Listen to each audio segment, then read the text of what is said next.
I'm an ecologist. I work in an organization called EcoHealth Alliance. We work in wildlife conservation and human health and do a lot of research into the wildlife origins of human diseases and how the interactions between humans and animals can be improved both to protect animals and reduce the risk of new disease spillovers. And that ranges from field veterinary work to app development work, data science in between, everything, wildlife to whiteboards.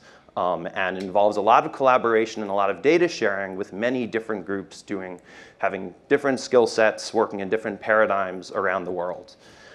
I also, as Jared said, work with this organization, ROpenSci, that builds tools to help people, primarily using R, do more open and reproducible science. So we're really interested in making sure that the research that people do gets out into the world in a way that people can reuse the analyses and the data that originate in the lab and can go out into other research groups, into businesses, and so you can sort of have that multiplicative effect of that research do. And so in both of these contexts, I'm really interested in how data gets out. And when you talk to people who are in scientific reproducibility, who are librarians, there's sort of a series of best practices one has when you're sharing scientific data that people want people to adhere to. You want to make sure that data is in machine and human readable formats, so it can be future-proof. Your CSVs and TSVs, your XMLs and JSONs, all those formats, they can be parsed by lots of different languages. They probably will be able to be parsed by future languages. If people don't know that, you can open it up and inspect it and see what the problems are. That's thought of best practice. And you want to put those in long-term scientific library archives that have a lifespan beyond the current grant cycle, the current business model, people who have figured out how to do this sort of library level archiving to make sure that we can have things available after your project wraps up. You want standardized metadata, so data can talk to each other, so they can link to each other, so people can use that information to understand what is in the data set they're looking at. And you need documentation of all of that. Now, one of the things we do a lot in the R community is package data into R packages, right? And it's kind of funny, when you put data into an R package, that doesn't necessarily work with this paradigm. Usually the data is in the RDS and RDA formats, which are binary and not inspectable and specific to a language, and even the R manual tells you it could change from version to version, so it may not be future-proof. GitHub and CRAN, which is where we put these packages, are great, but they're not necessarily built for long-term archiving at the scale that libraries and scientific repositories are. And when it comes to metadata and documentation, that's possible, but you may or may not do that because it's not enforced in the places that packages are put. Nonetheless, it is something we do a lot. So this is from a little project we did at the ROpenSci conference last year, where we were looking at how people use R packages to transfer data. And the first thing that pops out is that we do it a great deal. Almost half of the packages on CRAN distribute a data set in some way. Now, a lot of the times that data set is an example data set for a statistical method or for a function that is packaged in the library, but lots of those data sets are, here's an R package associated with a book, or an R package associated with a scientific paper, or something else where people want that data to get into the hands of people. But it doesn't meet those requirements. So why do we do it? Well, there's a bunch of advantages of having a data in the package. And the first is you get to hijack the package distribution and storage infrastructure. CRAN and GitHub, the places we host package, are very central, very visible, a lot less fragmented than actually the scientific data repository world. And so you have a lot of visibility by putting something up there. Secondarily, you have a local infrastructure for your packages on your computer. There's a package library, which can act as a data library, which means you can have a place where you have a single copy of the data that is shareable across projects. You're not going to fragment and have different versions of the data across your machine if it's available in a package. So that's great. You get to take advantage of the binary formats. They exist there for a reason. They're fast to load, they're fast to save, they can handle lots of different types of data structures, and so that's one reason to do it. And then when you build a package around data, you can facilitate the anticipated workflows around that data. You have data you're serving, you have assumptions and ideas of how people are going to use it, and you can facilitate those things by building functions in to have certain types of graphing of that data, certain types of processing of that data to help people along. And the linking of that software and data makes that analysis process easier if you can anticipate what the analysis process is. And then you can use the documentation system, which is built right into your analysis environment, your R console, your R Studio server. So you can document that data right next to where you're working with that data, and people can use it. So you have all of these advantages, but there are a bunch of different ways you can package data in R into an R package that vary in the degree of their trade-offs with these best practices for scientific archival and for different types of workflows. And so I'm going to talk about 3 and then kind of advocate for 1. So first, we have data in packages themselves, which is what I've been talking about so far. Generally, this is going to be small data. If you're distributing through CRAN, CRAN has a 5 megabyte limit on the packages themselves, which means your data are going to be even smaller than that. It's generally going to be fixed. These systems are not designed for rapid iteration of the packages on those platforms. And so you're not really going to be having data that changes on a really regular basis packaged up. It's usually going to be at the end of a study, you put it there, you send it up. And that limitation is imposed by the hosting services, by these community groups that are managing CRAN or another package distribution like Bioconductor, like our own at ROpenSci. And for that reason, the data sets really are limited. So they're good for teaching data sets, they're good for demonstrations for your packages, but there's a lot that you can't distribute through the normal wrap the data in the package directly. Next, you have data API wrappers, and this is becoming a very common pattern for people to use across all sorts of disciplines and all sorts of businesses. Rather than putting your data in a package, you put your data online on a server that can serve it via a web API, and then one builds a package around those APIs in order to pull them down, and so people can query that API directly, pull some subset of that data or some query of that data, and has some great advantages. The size can be unlimited. It's only limited by the server infrastructure that's out there, which means you could have server structures that involve many machines across many databases in many places. You can have live changes. Those servers are tied to other events, other web services. Things are changing minute to minute. You can make that query. It'll differ minute to minute.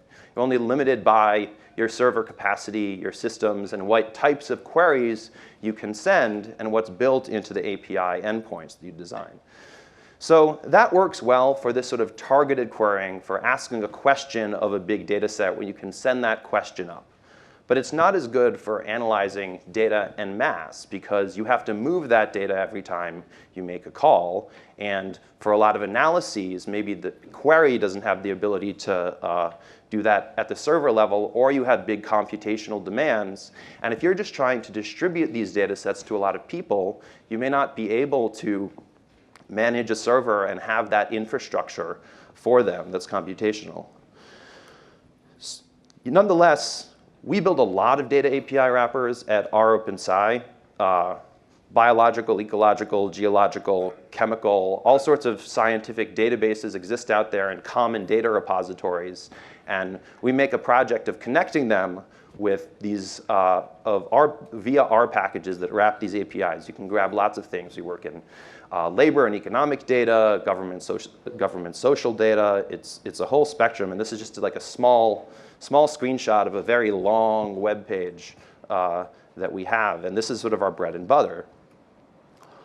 Nonetheless, I think what a pattern that we're using more and that I like more and more is the idea of data sync, where we have a limitation of local hard disk size, which is often adequate for a lot of the things that we want to do. So there are data sets which we serve in a static fashion on a remote source. And the role of the R package is to sync that remote source to your own computer and update it on some kind of regular basis. So you're not working with live data minute-to-minute changes, but you can deal with version changes across data sets as you have regular releases on a weekly or monthly or annual basis.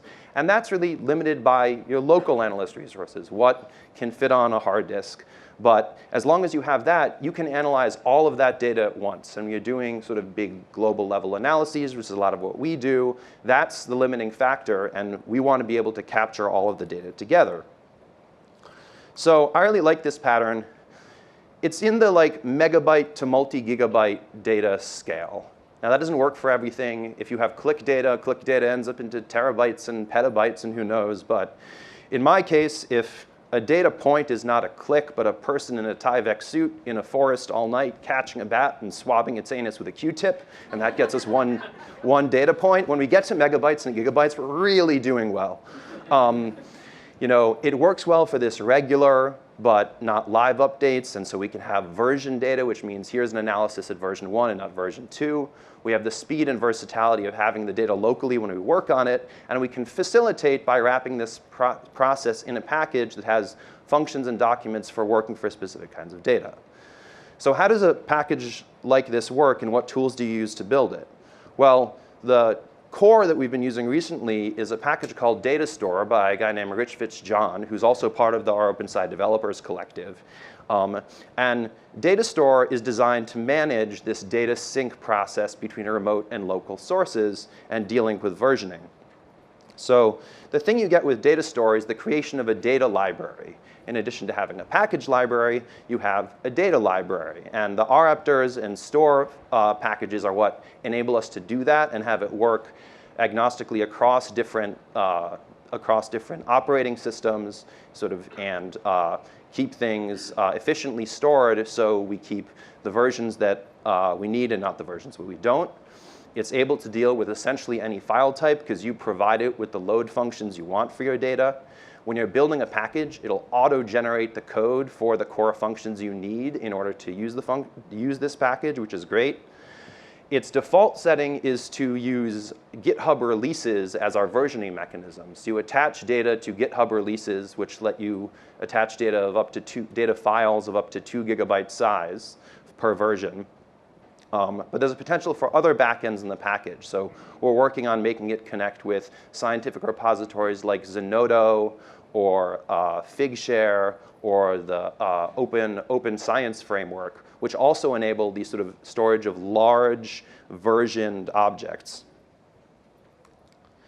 The other thing we really like to use is taking advantage of good file types in order to speed up the iterative data process. So you can use the sort of optimal archival CSVs and JSONs and XMLs, but often because we have this sync and load process when people are working with the data, we want to make sure the data transfer is fast and the loading process is fast. So we want fast load formats and good compression.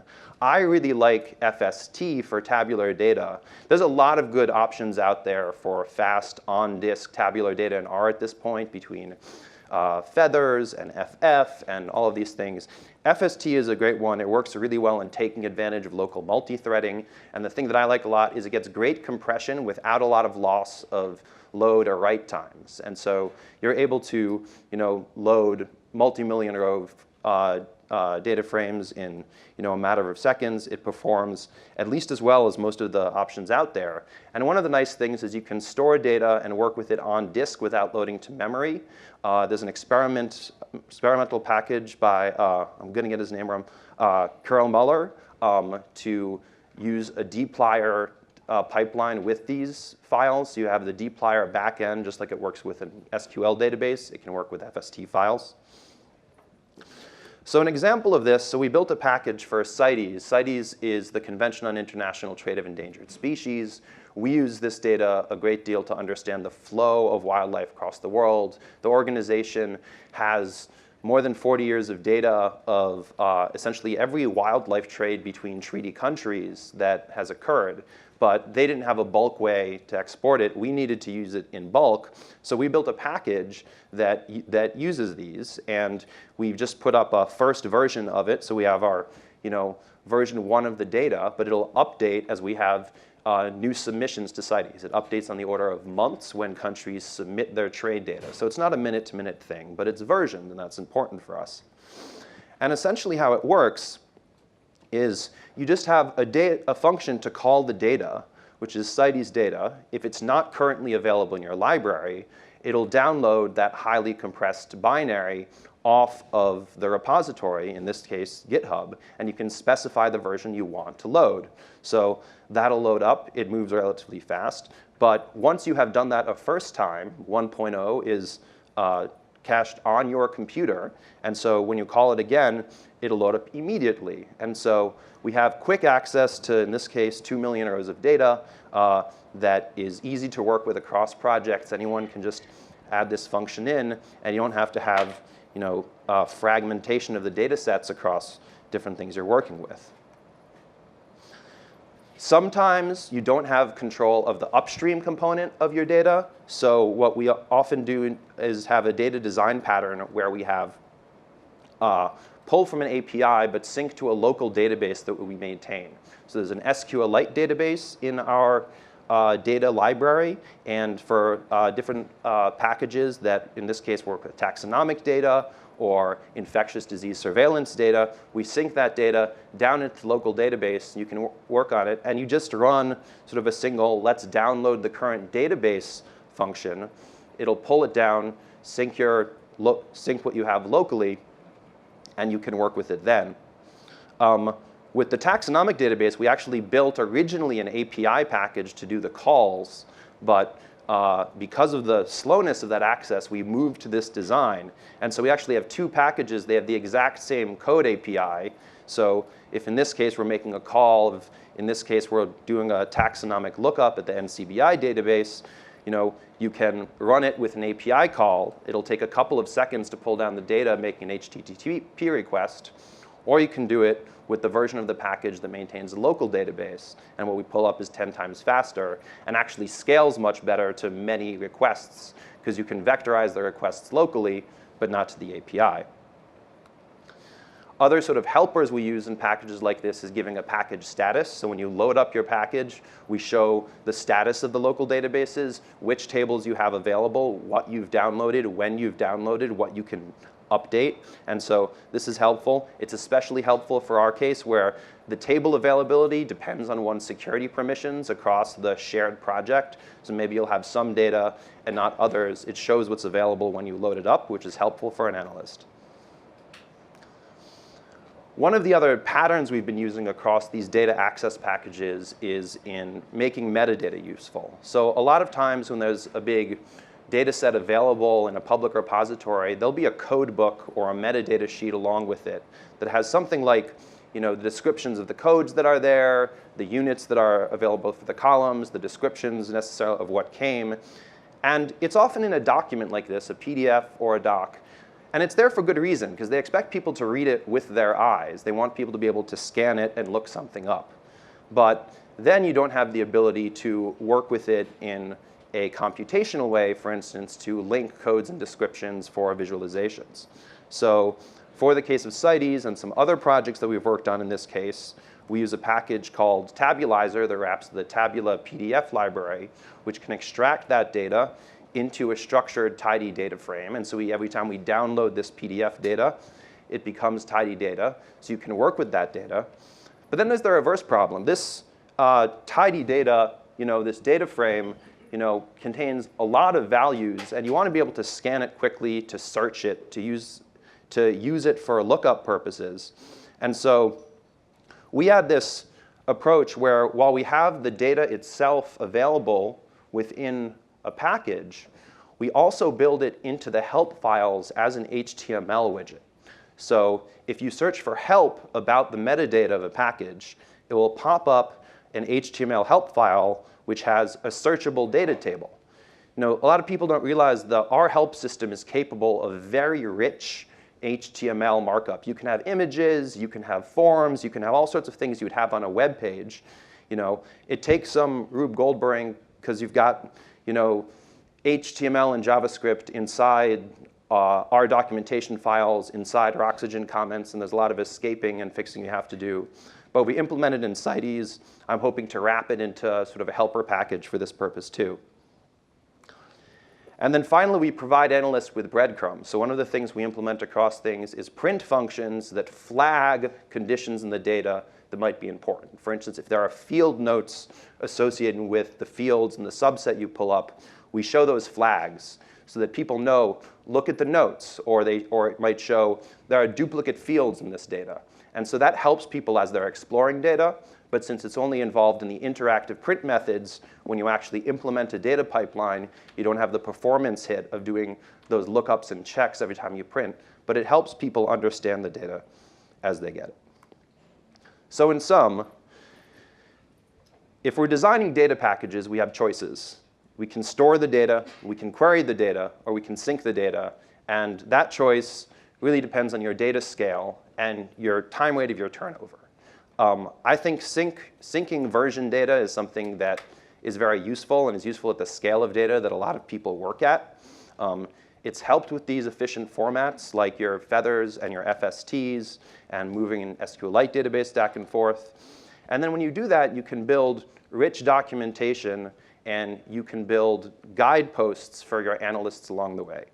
And all of these things help us sort of minimize the trade-offs we have with sort of archival storage problems. And I think as we develop a few more of these tools, we'll be able to connect with the scientific backends with all of the efficiencies that we get with these API and syncing approaches.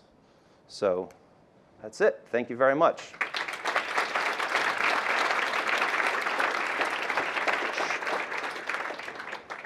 Thank you.